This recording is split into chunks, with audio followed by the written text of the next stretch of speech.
નમસ્કાર સદવિદાસ, જય મા અમર, જય શ્રી કૃષ્ણ દોસ્તો. ચાલો ભાઈ, આજે અમારા અમરધામ આશ્રમના આંગણે થોડી ગ્રુપથી સેવક ભાઈઓ છે એ આજે પ્રભુજીને પ્રસાદ અર્પણ કરવા માટે આવેલા છે. દાદા, તમારું નામ? રામજીભાઈ સાકરિયા થોરડી. રામજીભાઈ સાકરિયા. ખોળાભાઈ સોજિત્રા રાવકી. કાલુભાઈ ડુબરિયા રાજકોટ. વિનોદભાઈ ખૂંટ રાજકોટ. રમેશભાઈ વરસાણી થોયડી.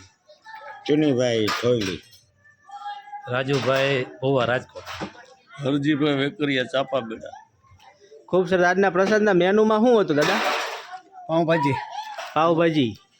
ખૂબ સરસ. એટલે તમે આ પ્રસાદ અર્પણ કર્યો એ કઈ નિમિત્તે કઈ હતું કે ખાલી આમના ખાલી આનંદથી મોજ ખાતર?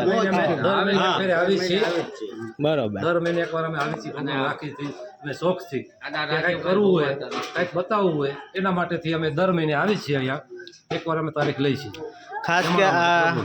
ખાસ કે આ રાજુભાઈ ભુવા છે, જેઓએ આપણા અમરધામ આશ્રમ પર પ્રભુજી માટે કેટલા 30 કિલો લચકો હજી આગળ દેવા આવવાના છો એવું છે ને? ટોટલ 100 કિલો લચકાનું આપણને પ્રભુજી માટે પ્રસાદ અર્પણ કરવામાં આવી રહ્યો છે. તો આપ સૌનો ખૂબ ખૂબ આભાર. થોડી ગ્રુપનો પછી જે કોઈ મહેમાન છે એ બધાનો ખૂબ ખૂબ આભાર. મા અમર તમને નિરોગી તંદુરસ્ત અને દીર્ઘાયુ અર્પે. બધાને જાજા કરીને જય મા અમર. સદીદાસ, જય શ્રી કૃષ્ણ.